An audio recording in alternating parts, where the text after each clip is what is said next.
강혜신의 오늘의 미국. 가정폭력 전과자는 총기 소지를 못한다. 오늘 아침 연방대법원이 내린 판결입니다. 가정폭력 전과자도 총기 소지를 할 수 있다는 보수적인 항소법원이 내린 판결을 역시 보수적인 연방대법원이 뒤집은 케이스입니다. 트럼프 전 대통령이 유죄 판결을 받은 뒤 한 사람이 5천만 달러를 기부했습니다. 이후 선거 기금이 눈덩이보다 크게 불어나서 바이든 대통령의 캐시 선점이 빠른 속도로 그 우위에서 내려가고 있습니다. 트럼프 전 대통령을 도와주는 바람은 억만장자 그룹에서만 나오는 게 아닙니다. 기밀 서류 케이스를 담당하는 트럼프가 지명한 판사도 지연 작전으로 트럼프를 돕고 있습니다.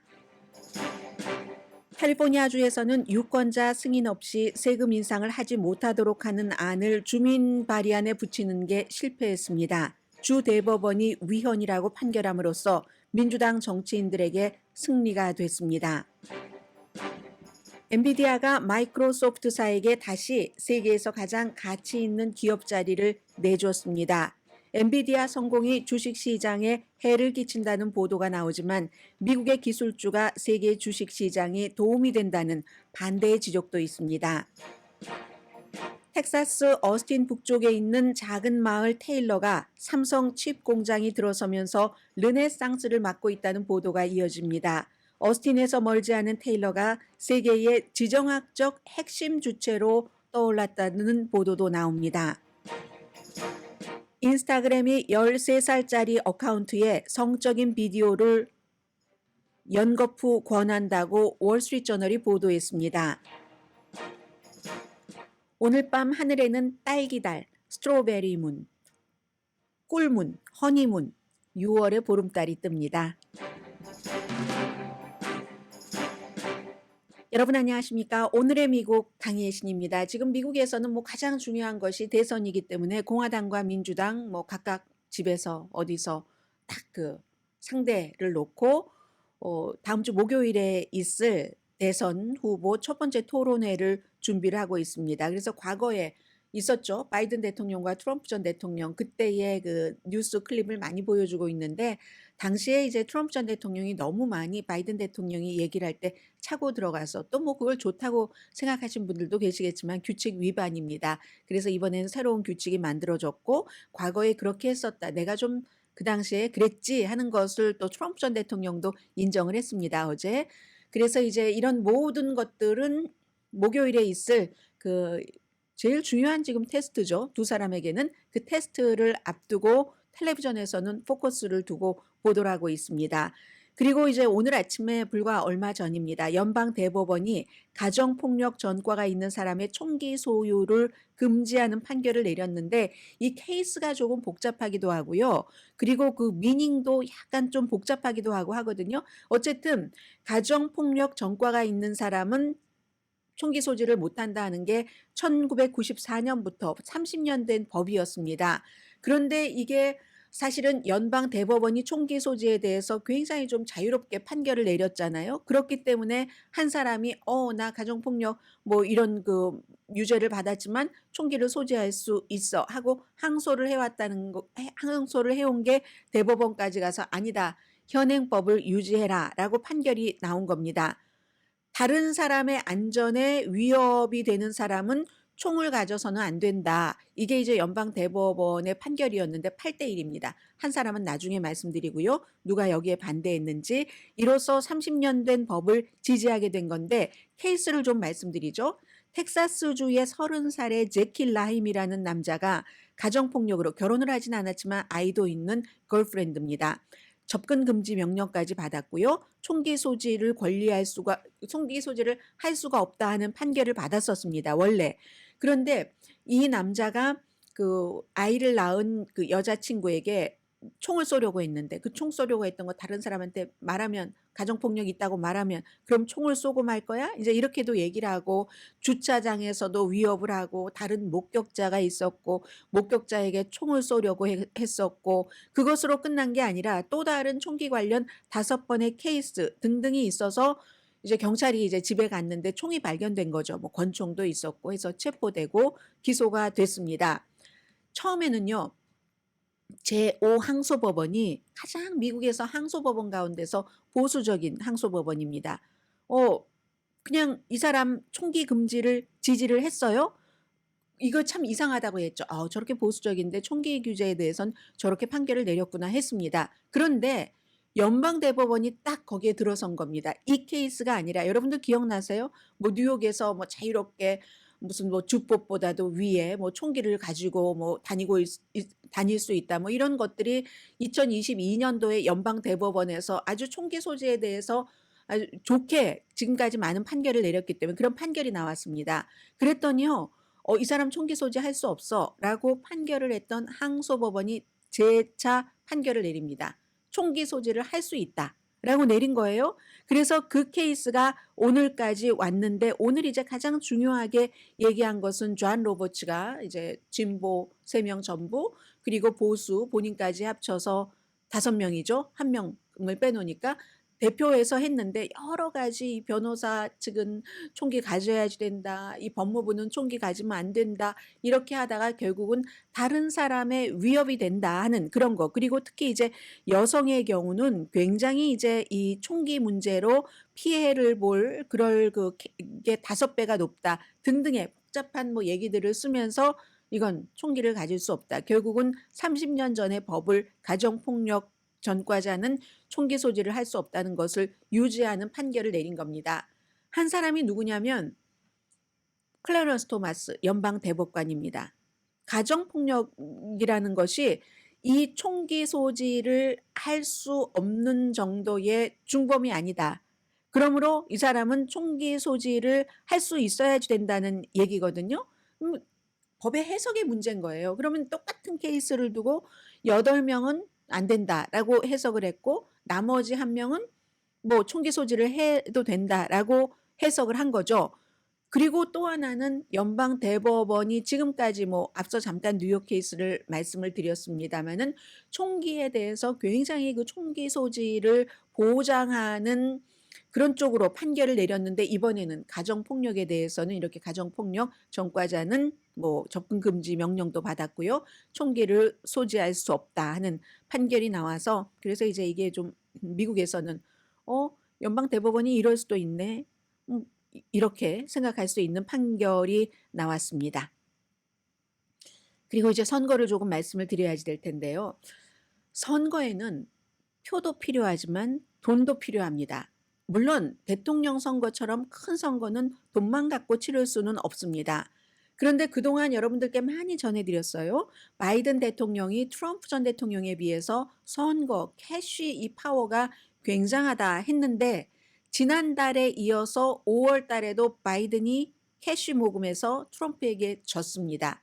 지난달에는 트럼프 전 대통령이 그 유명했었던 케이스죠. 집으로 이제 뭐 오일 회사 CEO들 쫙 모아놓고 여러분 몇 명 사람이 10만 달러만 마련을 해서 나한테 주면 내가 뭐 지금 있던 그 힘든 규제도 풀어주고 앞으로도 새로운 규제 안 해줄게 이렇게 하면서 엄청나게 많이 모아서 이겼고 그리고 이번에는 5월 달에는 왜 그렇게 됐는가 하면은 티모시 멜론이라는 보수 억만장자입니다. 피츠버그에 본사가 있는 멜론은행 그 가문의 그 상속자죠. 이 사람이 그냥 딱 5천만 달러를 한 번에 기부를 해버린 거예요. 물론 개인에게 대통령 후보에게 부통령 후보에게 기부할 수 있는 한도 액수가 있지만 슈퍼팩이라고 하죠. 정치행동위원회. 이 정치행동위원회라는 것은 독립적으로 운영이 되면서 한 후보를 위해서 열심히 이제 선거운동을 하는 그런 슈퍼팩 마가 INC라는 슈퍼팩에 딱 그 뭐 5천만 달러 한 번 해주고 지금까지 한 6,800만 달러 정도를 줬다는 거예요. 돈이 많은 억만장자가. 그런데 이것도 왜 중요하냐면 트럼프 전 대통령이 스토미 데니엘스라는 그 포르노 배우와 잠을 자고 선거에 나쁜 영향을 미치지 않게 하기 위해서 누구 대리인을 시켜서 사업 막 위조하고 해서 13만 달러 입막음 돈을 준 것에 대한 34개 유죄 판결이 나오고 다음 날 이 억만장자가 트럼프 전 대통령에게 5천만 달러를 기부를 한 겁니다. 말하자면 이 케이스가 트럼프 전 대통령에게 돈을 선거 자금을 많이 불려준다 하는 것. 이 중범죄자가 되고 나니까 그러니까 공화당의 억만장자들이 돈지갑을 열기 시작한다. 유죄 판결이라는 역사적인 사건이 모자라는 돈을 충당해 준다. 이것이 트럼프 전 대통령에게는 굉장히 중요한 거죠. 그래서 이제 아무튼 마가 INC 슈퍼팩이 정정합니다. 지난달에 6,800만 달러 이상을 모았는데 이 6,800만 달러가 전부 이 멜론 은행의 상속자인 티모시 멜론이 준 게 아니라 티모시 멜론은 5천만 달러만 주고 나머지 뭐 얼만큼은 또 다른 억만장자들이 줬답니다. 그랬는데 뭐 이 사람은 5천만 달러보다 조금 더 주긴 한 것 같아요. 이런 것들이 너무 중요한 거고 트럼프 캠프가 지금 보면은요. 4월 달에 5월 달에 2달 동안 바이든이 8,500만 달러를 모았는데 트럼프 전 대통령이 1억 4천만 달러를 모았습니다. 이 굉장히 이제 빨리 따라잡은 것이죠. 돈에 있어서의 바이든 대통령의 어떤 우위, 점검 같은 것이 이미 없어졌다는 얘기가 되는 겁니다. 더군다나 이게 이제 유죄 판결 이후에 이런 것이 나왔다고 하니까 과거에는 이제 이런 일이 있으면 얼굴 들고 못 다니죠. 후보가 스스로 사임을 하고 말죠. 요즘은 세상이 너무 달라져서 오히려 그렇게 이제 유죄 판결을 받으면 그건 너무한 거 아니야? 이렇게 얘기를 하니까 아예 그 저질렀었던 일 자체에 대해서는 판단을 안 하니까 뭐 그럴 수도 있지 이런 식으로 얘기를 하니까 만약에 본인의 딸이 아이를 낳고 아이를 낳자마자 그 남편이 다른 여자와 잠을 자고 나중에 그 수습하는 과정에서도 내 아내는 상관없어 선고만 이렇게 했다고 생각해 보세요. 아버지 여러분들.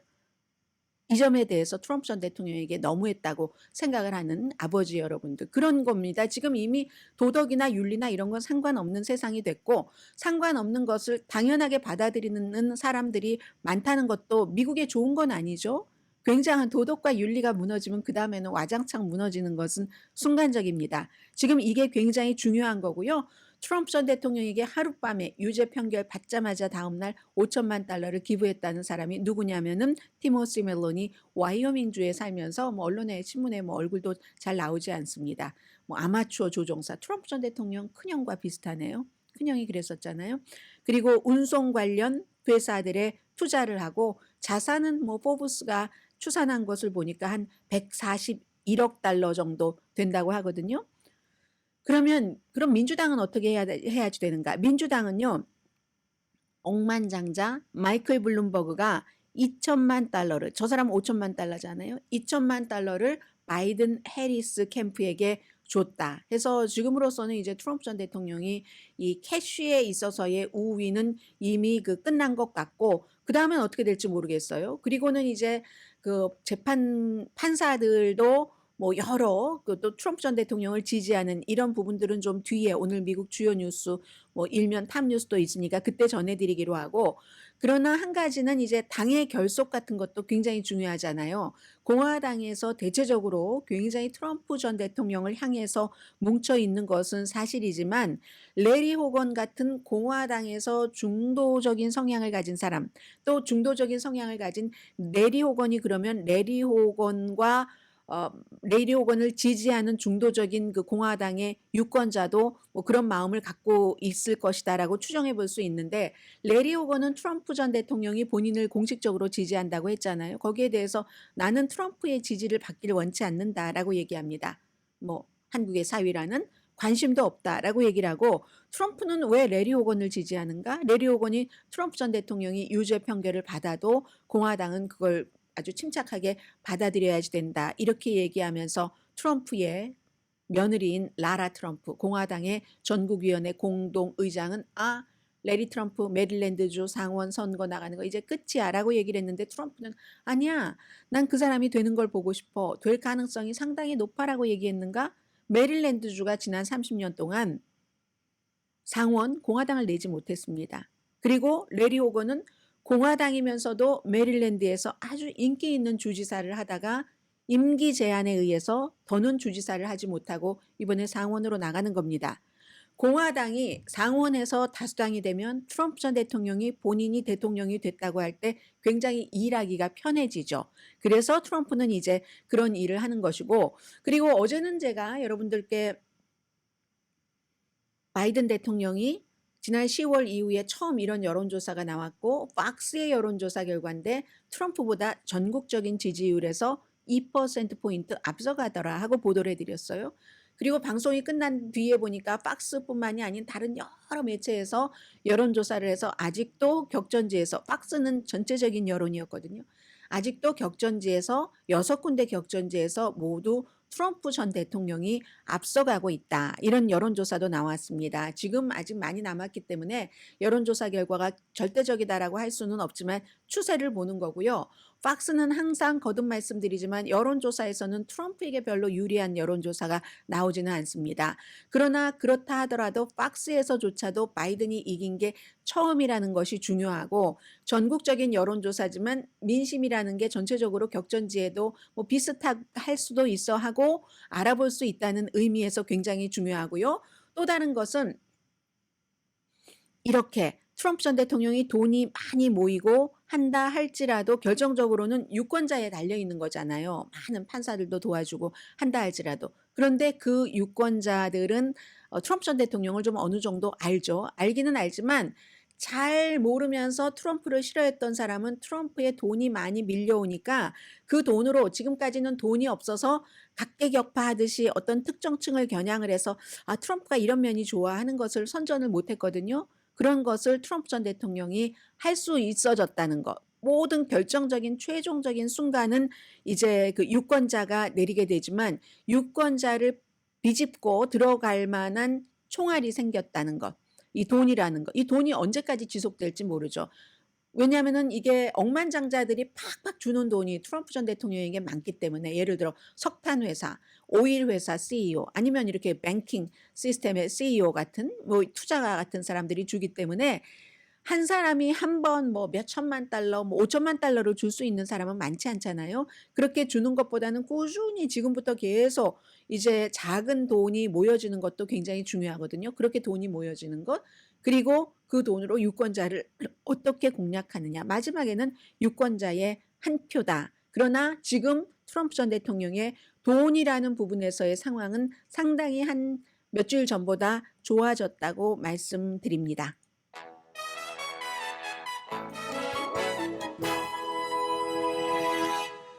잠시 뒤에 미국 오늘 주요 신문의 탑 뉴스들을 좀 정리를 해드리겠습니다. 제가 마지막에 전해드릴 게 어떤 거죠? 저도 보면서 진행하겠습니다. 라디오 서울 방송 오늘의 미국 듣고 계십니다. 오늘 미국의 그 주요 신문의 탑 뉴스 거의 이제 그 일치되는 경우가 많은데, 어떤 경우에 한 신문사에서 특종을 했다 하면은 그 신문사에만 나오죠. 그리고 뭐 웹사이트도 있고 하니까 요즘은 그 다른 언론들은 웹사이트 등에서 이렇게 어떤 매체가 이렇게 보도를 했다 하고 쭉 따라갑니다. 그 케이스를 하나 먼저 말씀드리고, 그 다음에는 모든 매체가 시리어스한 정치 뉴스를 중심으로 하나 생활 뉴스를 중심으로 하나 전부 일면에 보도한 내용, 뒤에는 뭐 로스앤젤레스 타임스 보도 등을 전해드리겠습니다. 뉴욕타임스만 일면에 크게 보도를 한 뉴스가 있습니다. 트럼프 판사라고 제목을 붙였어요. 트럼프 판사가 좀 뒤로 물러나라 하는 그런 그 요청을 거부했다 하는 건데, 이게 지금 이제 오늘부터 심의가 들어간 것 같아요. 유죄 판결이 앞서 말씀드린 것처럼 트럼프 전 대통령에게 많은 이제 돈을 기부하게 하는, 그렇게 돈을 채워주는 것뿐만이 아니라 이 트럼프 전 대통령을 도와주는 많은 것들 가운데 하나가, 이건 정말 중요한 거죠. 기밀 서류 문서, 그것을 담당하는 판사가 열과 성을 다해서 지금 트럼프 전 대통령을 도와줍니다. 오죽하면 이 판사가 워낙에 경력이 짧아서요. 위에 선임 판사들이 있잖아요. 또 판사도 장이 있고, 그런 사람들이 당신이 맡을 만한 케이스가 아니니까 좀 사이드라인에 서는 게 좋겠다라고 여러 명이 공식적으로 얘기를 해도 "No, 나는 이걸 계속 맡을 권리가 있어" 하면서 재판을 진행시키지 않고 계속 지연을 시킨다는 겁니다. 에일린 캐눈이라는 판사죠. 트럼프 전 대통령이 임기 거의 마지막에 지명한 판사입니다. 이 판사가 기밀 서류, 대통령이 이제 물러날 때 가지고 나가고 그 아주 케이스가 많은, 이거 연방 케이스잖아요. 그걸 이제 관장을 하게 되는데, 수석 판사가 아무리 촉구해도 경험 많은 사람한테 넘기라고 하는 건데, 왜 이 사람이 경험이 없다는 것은요. 2013년부터 2020년까지는 플로리다주 남부지방법원의 검사보였습니다. 그러다가 연방 판사가 됐어요. 트럼프 전 대통령이 지명을 해서. 물론 지명할 때는 당연히 상원 인준을 받았습니다. 지명을 하고 나서 겨우 케이스 4케이스밖에 맡아본 케이스가 없어요. 그런 케이스를 4개를 맡은 그야말로 루키와 마찬가지인 그런 연방 판사가 전직 대통령과 연관된 아직까지 한 번도 판례도 없는 그런 기밀 서류에 대해서 판결을 내린다는 것이 아무리 능력이 많아도 무리하다 이렇게 생각을 하고 있던 터에 계속 이 판사가 재판을 진행하지 않고 연기시키니까 이 이유로 연기 저 이유로 연기시키니까 선임 판사들이 판사장이 물러나면 좋겠어 이렇게 의도적으로 느리게 작업을 한다는 겁니다. 선거가 끝나고 나서 해야지 이 케이스는 트럼프 전 대통령이 그냥 셀프 사면을 해버릴 수 있기 때문에 그래서 그랬는데도 불구하고 결국은 맞게 된 겁니다. 그 스토리를 보도를 하고 있는 건데 종신직이잖아요. 연방 판사 이렇게 판사도 뭐 우리가 선거에서 선출하는 판사도 있고 하지만 대통령이 지명하고 연방 상원의 인준을 받으면 종신직입니다. 그리고 굉장히 독립적으로 일을 하거든요. 그렇기 때문에 이 판사가 판사장 선배 판사들이 아무리 경험이 없어서 어떻게 케이스를 4개밖에 안 하고는 전직 대통령 걸 그걸 하겠어? 그것도 공정하게 하려는 마음도 없고 이렇게 얘기는 하진 않았겠지만 그 판사에게는 마음도 없고 자꾸 누가 보더라도 지연시키는 게 보이잖아. 트럼프에게 승리를 주는 게. 그러니까는 당신 안 돼 하는 말을 거부할 권리가 있는 겁니다. 독립된 객체이기 때문에. 그래서 이제 이 내용이 편파성이 뭐 의심된다는 거잖아요. 이게 이제 트럼프 전 대통령에게 이것도 운인 거죠. 운인 거죠. 그런 판사를 본인 임기 거의 마지막 몇 개월 남겨놓고 지명을 했거든요. 그랬는데 이렇게 도움이 될 줄 누가 알았겠습니까? 신의 한 수가 아니라 신의 세 수인 거죠. 뉴욕타임스만이 유일하게 일면에 보도한 내용이고 다른 모든 매체가 웹사이트에서 이 내용을 이제 전하고 있습니다. 그리고 오늘 이제 금요일이기도 하잖아요. 게다 대고 한 번은 수요일이 준틴스데이 연방 공휴일이었기 때문에 조금 이런 때는 기자들도 다 쉽니다. 저희 라디오는 쉬지 않고 방송을 계속하지만 그래서 뉴스가 빡빡하지 않아요. 이런 때는 뉴스를 많이 터뜨리지도 않죠. 뭐 여러 뉴스원에서도. 근데 이제 오늘 공통적으로 나온 뉴스는 좋아하시는 분은 좋아하실 테고 모르시는 분은 전혀 모르실 테기 때문에 제가 미국의 그냥 문화 현상, 엔터테인먼트의 현상, 관심도를 말씀드리는 차원에서만 전해드립니다. 모든 신문이 전부 일면에 도널드 서덜랜드. 여러분들 매쉬 한국에서부터 보신 분들 굉장히 많으실 것 같고요. 그리고 매쉬 말고도 이분이 나온 게 너무 많은데 너무 사람이 잘 이렇게 저렇게 변하니까 카멜리온이라고도 하잖아요. 그분이 이제 숨지셨습니다. 그래서 88세거든요. 워싱턴 포스트는 일면에 제법 크게 할애를 했어요.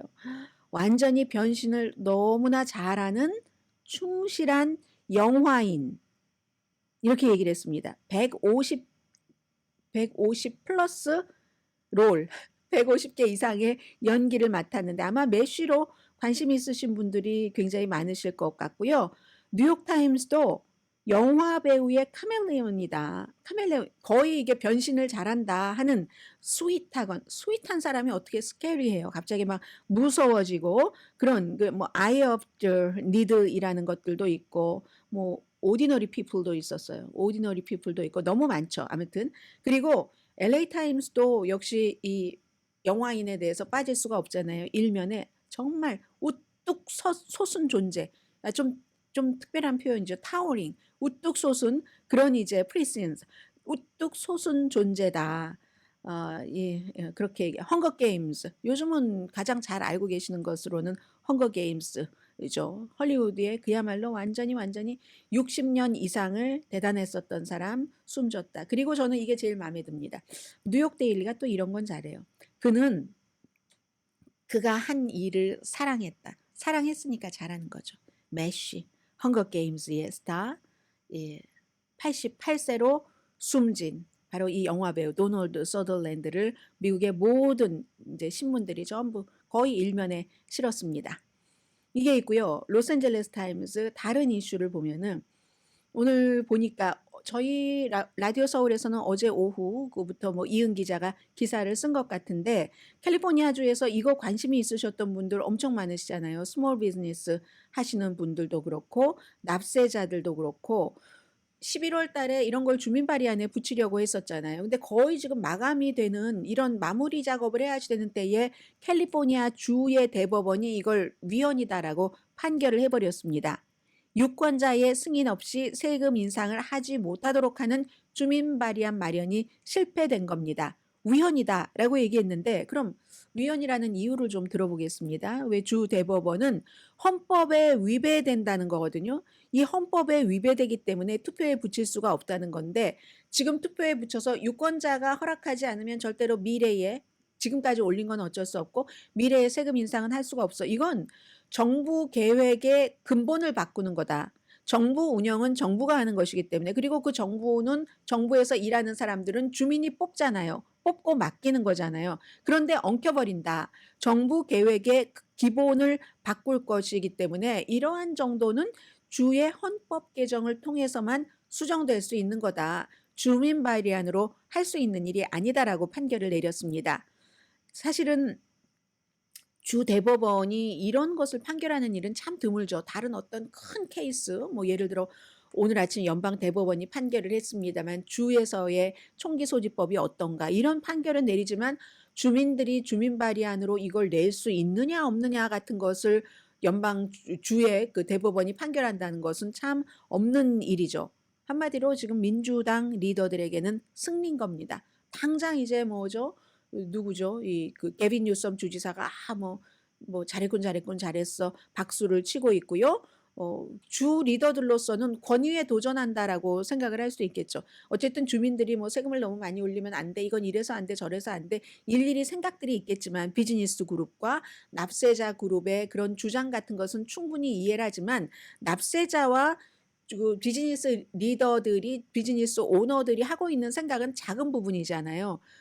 그 작은 부분인데 이제 주 정부에서 일을 맡아서 하는 사람은 그 작은 부분 포함 작은 부분에 몇천 개에 해당되는 그런 것까지 다 감안을 해서 결정을 내리는 건데 전문가가 아니면서 우리의 그 권한에 도전을 한다 하는 게 이제 지금 주정부 민주당이고요. 민주당의 리더들이 하는 얘기고 그리고 역시 이것도 캘리포니아 주의 대법원이 민주당 중심이기 때문에 또 이 같은 결론이 나올 수도 있는 거고요. 워싱턴 포스트를 보면은 틱톡이 지금 법적인 소송을 하는 데 있어서 굉장히 공격적으로 하고 있다는 겁니다. 어떻게 될지 알 수가 없어요. 제일 먼저는 트럼프 전 대통령이 틱톡을 금지해야지 된다. 국가 안보에 위협이 된다. 하다가 나중에 틱톡에 돈을 투자하는 사람들, 틱톡을 사려는 사람들이 본인의 선거 캠프를 지원을 하고 본인에게 선거 자금을 줍니다. 그리고 나서는 아니야. 틱톡이 없어지면은 이거 지금 마음에 들지 않는 페이스북의 소유주인 메타만 기뻐할 거야 라면서 이걸 또 금지해서는 안 된다고 해요. 그러더니 얼마 전에는 본인이 이미 틱톡 어카운트를 열어버렸습니다. 틱톡 어카운트를 열자마자 바이든 캠프에서 하던 것보다 훨씬 뛰어넘었거든요. 트럼프 전 대통령이 틱톡을 열기 전부터도 틱톡에서는 어떤 그 트럼프 전 대통령에게 유리한 이런 것들이 내용들이 많았습니다. 그리고 그럼 바이든 측을 보면 바이든 대통령은 국가 안보나 이런 여러 가지가 위험하기 때문에 틱톡을 미국 사람들에게 팔거나 미국 회사에 아니면 미국에선 금지해야지 된다. 이런 주장을 하고 있잖아요. 그러면서도 바이든 개인은 아니지만 바이든 캠프는 틱톡을 이용했습니다. 틱톡으로 선거 캠페인을 했거든요. 하지 않을 수가 없으니까. 그럼 이런 상황에서 현직 대통령의 캠프와 전직 대통령이 전부 틱톡을 사용하고 있는데 이걸 금지할 수 있는가? 금지하려고 주장하는 조건들은 너무너무 많죠. 박스의 소유주도 이 미국의 언론을 소유하기 위해서 미국 시민권을 따지 않았는가? 어떻게 중국에서 그런 미국 시민권자에게 언론사의 사장을 하라고 주느냐? 틱톡이 물론 언론사는 아니지만 젊은이들은 틱톡에서 뉴스를 거의 뉴스도 아니에요. 뉴스 카테고리도 없는데도 거기서 뉴스를 만든 그 30초짜리로 많이 왜곡된 것도 있죠. 그런 것들을 접하니까 그걸 미국 사람이 해야지. 이제 이렇게 얘기를 하고 있으니까 어쨌든 틱톡을 미국에서 금지해야지 된다는 이유는 많아도 지금 너무 멀리 퍼졌고 심지어 대선 후보들조차 사용하고 있는데 금지할 수 있을까? 이건 의문입니다. 이런 의문이 점점 커지면 커질수록 틱톡에서는 전에는 조금 방어적으로, 좀 수세적으로 뭐 이렇게 했는데 공격적으로 이걸 방어하고 나온다는 겁니다. 뭐 어떻게 될지 모르겠어요. 트럼프 전 대통령이 되면은 지금으로서는 상원이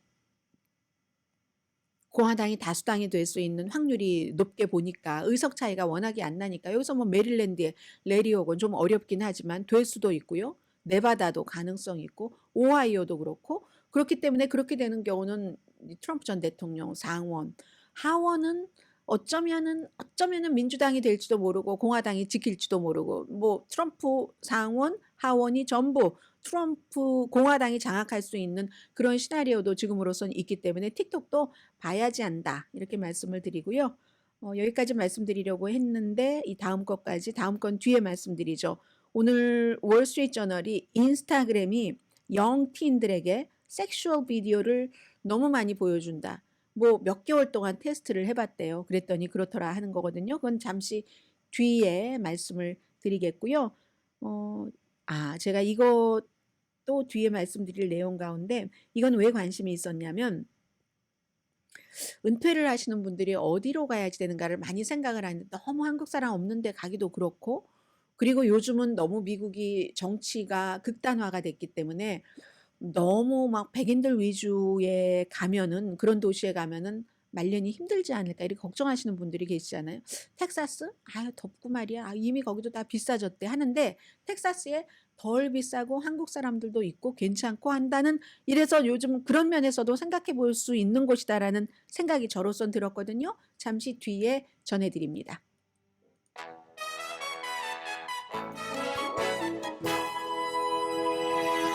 라디오 서울 방송 오늘의 미국 듣고 계십니다. 지금 텔레비전 보니까 어제 오후부터 나온 뉴스인데요. 트럼프 전 대통령이 뭐 그냥 작은 팟캐스트에 출연을 해서 미국에서 대학을 졸업하면 무조건 영주권을 받게 해야지 된다. 이런 얘기를 했어요. 2년제 대학 얘기까지 하면서. 그런데 이걸 굉장히 의미 있게 받아들이기는 부족한 부분이 많다고 생각을 합니다. 왜냐하면 미국에서 그럼 대학만 졸업하면 영주권을 자동적으로 받을 수 있게 해야지 된다고 하면은 유학을 와서 영주권을 받기 위해서 미국에 유학 와서 2년제 대학교만 나오면 무조건 자동적으로 영주권을 받을 수 있다 하면은 얼마나 많은 사람들이 오겠어요? 그게 현실적으로 가능한 게 되나요? 그리고 어제 그런 얘기를 하면서 이미 뭐 미국에 와서 일을 하다가 뭐 예를 들어서 무슨 뭐 기간을 넘겼다거나 뭐 그런 부분에 대한 뭐 전혀 얘기가 없고 트럼프 전 대통령이 말하는 그 선거 특히 이제 선거 기간 중엔 누구나 어느 정도의 그런 건 있습니다만 선거 기간 중에 하는 얘기는 이쪽 저쪽의 표를 다 잡아보기 위해서 하는 얘기입니다. 이민에 대해서 강경책으로 바이든이 보다는 트럼프가 훨씬 좋은 위치에 있는 게 사실입니다. 그러나 이제 그 좋은 위치에서 더 온건한 쪽까지 끌어들이게 하기 위해서 이 같은 발언을 해오지만 2년제 대학만 나온다고 영주권을 자동적으로 받을 수 있다면은 영주권 받기 위해서 미국에 오는 사람 많을 겁니다. 커뮤니티 칼리지 대학 등록금이 아무리 비싸다고 해도 그 정도는 커버할 수 있는 사람들이 많이 있을 것 같아서요. 그래서 너무 신경 쓰고 듣지는 말으시라 말씀을 드리고요. 어떤 때는 제가 아예 언급하지 않는 때도 있지만 뭐 이런 건 워낙에 관심이 있으실 테니까. 그리고 또 사실은 말을 꺼내놓고 하다 보면 대통령이 돼서 보면 또 추진을 할 수도 있고요. 뭐 진심의 그 척도를 볼 때 선거용이다라고 선거용이라고 짐작을 하는 것이 맞을 것 같다라고 말씀드립니다. 엔비디아가 돌려줬어요. 마이크로소프트에게. 세계에서 가장 가치 있는 기업. 딱 화요일, 수요일, 목요일. 목요일 어제 돌려줬으니까 이틀 했네요. 이틀. 그런데요. 이게 끝이 아니죠. 앞으로 지금 전부 마이크로소프트, 애플, 또 엔비디아가 그 가치가 3조 달러가 넘잖아요. 엔비디아가 뭐 지금 3조 2천 뭐 몇백억 달러. 마이크로소프트가 어제 다시 3조 3천 뭐 얼마 달러 뭐 이렇게 차이가 별로 나지 않아요. 다 3조대인데 이렇게 되면은 앞으로 계속 4조 달러 때까지 갈 때까지 엔비디아, 마이크로소프트가 왔다 갔다 할 수 있다 하는 경쟁이 굉장히 치열해질 것이다. 이렇게 보시면 될 것 같고요. 분명히 빠르면 올해 안에 엔비디아가 또 어제는 많이 내려갔어요. 3.5% 정도 내려가서 그래도 6월 7일에 120달러에 시작해서 어제도 뭐 130달러는 좀 넘던데요. 엔비디아가 빨리 성장하면 올해 안에라도 4조 달러 회사가 나오는 거고, 아니면 뭐 다른 회사가 내년에, 미국에 분명히 내년에는 4조 달러 회사가, 테크 회사 말합니다, 나오는 것은 있다라고 말씀을 드립니다. 오늘 월스트리트저널 보니까 엔비디아에 대한 의존도가 너무 높은 게 이게 걱정이다. 한 군데에 너무 의존을 하다 보면 다른 데가 힘이 빠지고 그 한 군데가 무너질 때 스르르 무너지고 만다, 이런 걱정을 하는 그 칼럼니스트가 쓴 글이 있던데요. 그 월스트리트저널의 컬럼리스트가요. 지금 S&P 500가 격주로 최고가를 경신하고 있잖아요. 계속 제임스 맥킨토시가 쓴 글입니다. 그래서 또 이제 이런 엔비디아가 하락하면 약세로 마감을 하고, 뭐 엔비디아가 상승하면 뭐 강세로 마감을 하고 해서 굉장히 하나에 대한 의존도가 걱정이 된다는 것은 만사형통에 관한 그런 그 일이기도 하잖아요. 그런데 누가 뭐라고 하더라도 애플, 엔비디아, 마이크로소프트, 메타, 알파벳, 아마존, 테슬라. 테슬라는 뭐 왔다 갔다 하긴 하지만 이런 7군데, 세븐 매그니피센트 이 기술 회사가 S&P 500 올해 주식 상승의 75%를 차지를 했어요. 이런 데가. 그러니까 굉장히 힘이 크다는 것은 사실이고, 몰려 있으면 위험하기는 하죠. 그런데 이게 어쩔 수 없는 게 부분적으로 세계에서 가장 대단한 기술 회사 다 미국에 몰려 있잖아요. 미국에 몰려 있으니까 이건 거대 기술 기업의 본거지가 미국인 겁니다. 어쩔 수가 없는 거예요. 미국이 테크놀로지 자이언트인 거죠. 그래서 이런 경우는 단점도 있지만 이런 미국의 테크놀로지 자이언트들이 계속 또 안정적으로 잘 되면은 다른 나라의 주식까지도 끌어올릴 수가 있는 거죠. 잠재력이 있는데도 이제 조금 힘을 보태주면서 이런저런 문제가 있는 거죠. 아무튼 엔비디아가 화제는 화제입니다. 삼성에 대해서 말씀을 드립니다. 삼성 컴퓨터 칩 공장이 이제 그 텍사스 어스틴의 동북쪽의 윌리엄슨 카운티의 테일러라는, 인구도 그다지 많지도 않던데요.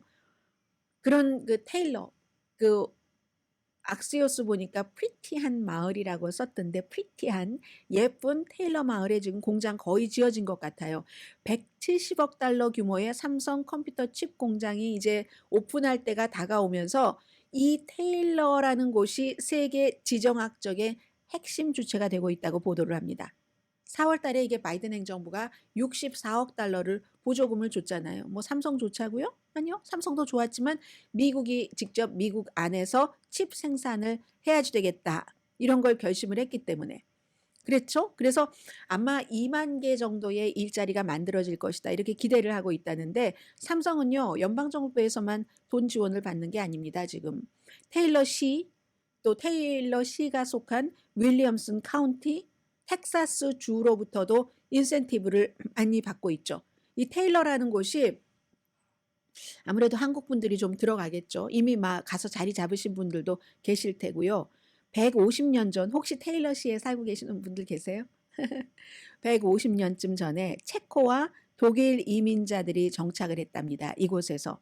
막 19세기 후반에는요, 가축, 곡물, 면화 이런 것을 운송하는 철도역으로 번영을 했었던 곳이라고 하거든요. 어스틴에서 멀지도 않습니다. 한 35분 정도 자동차 타고 있는 테일러.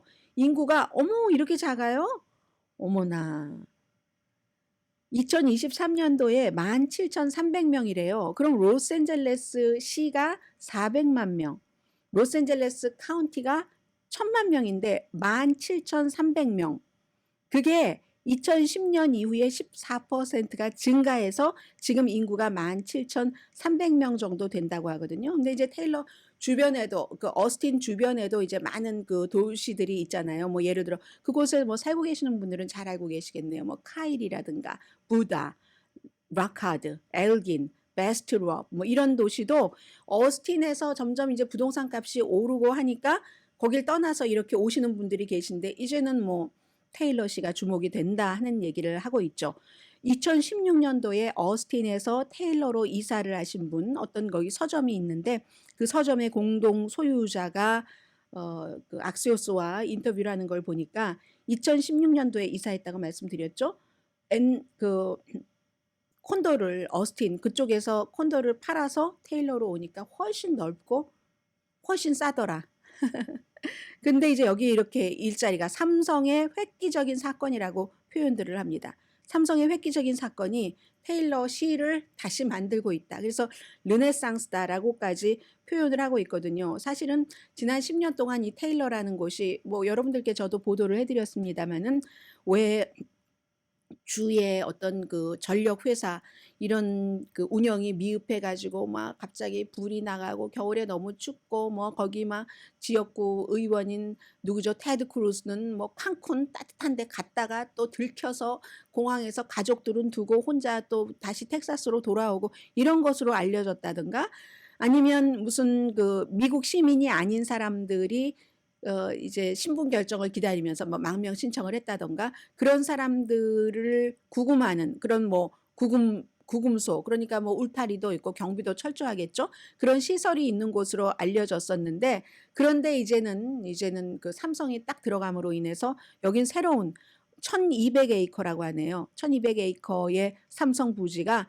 삼성의 한국 캠퍼스보다 2배나 커요? 그렇게 되나요? 분명히 포브스의 1200 스퀘어피트 1200 스퀘어피트가 아니라 1200 에이커니까 그럴 수 있겠네요.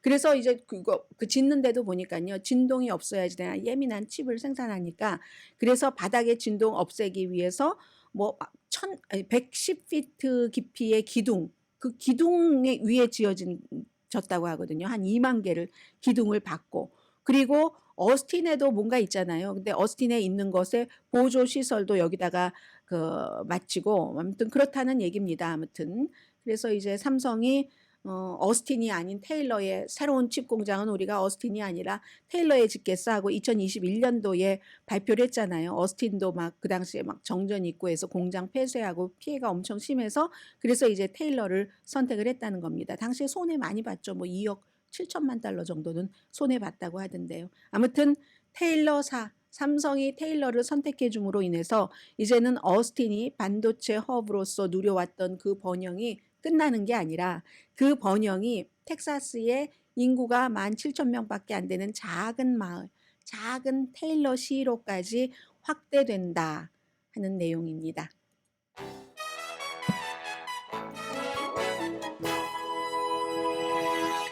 라디오 서울 방송 오늘의 미국 듣고 계십니다. 월스트리트저널을 보니까 오늘 인스타그램이 어린 10대에게 정규적으로 성적 비디오를 보여준답니다. 월스트리트저널의 자체 테스트 그리고 무슨 그 컴퓨터 사이언스 노스 이스턴 대학교의 로라 에더슨 뭐 이런 그 교수들 또 어떤 뭐 연구원 이렇게 같이 조사를 해봤더니 그 메타잖아요. 그 인스타그램도 페이스북과 똑같은 회사 10대 청소년들에게 적합한 경험을 하게 하겠다 이런 약속을 메타가 지키지 않다는 겁니다. 7개월 동안 테스트를 해서 12월부터였겠네요. 6월 달에 끝났는데 딱 그 인스타그램의 어카운트를 열자마자 3분이 안 돼서 막 여성이 유혹적으로 춤을 추거나 막 가슴을 강조하는 그런 자세 이런 적당히 선정적이라고 표현을 합니다. 적당히 선정적인 것이 나오다가 조금 이렇게 보기 시작하면요. 그걸 보면 20분 지나면 온통 그런 것으로 도배를 한답니다. 그리고 누드 사진 보내줄까 하는 제안도 한다고 하거든요. 근데 이 같은 것이 쇼츠, 스냅챗이나 틱톡, 짧은 것 하잖아요. 스냅챗이나 틱톡도 하지 않는 것을 틱톡의 성인용보다도 인스타그램이 훨씬 미성년자에게 자극적인 것을 준다. 메타라는 회사는 당연히 우리 아니라고 하죠. 회사가 그런 것 안 하려고 노력한다라고도 하지만 월스트리트저널과 이 어떤 아카데미 그런 그 재단에서 같이 조사를 해봤더니 뭐 남성끼리 성행위한다. 그럼 어떻게 하는 건지 짐작하시죠.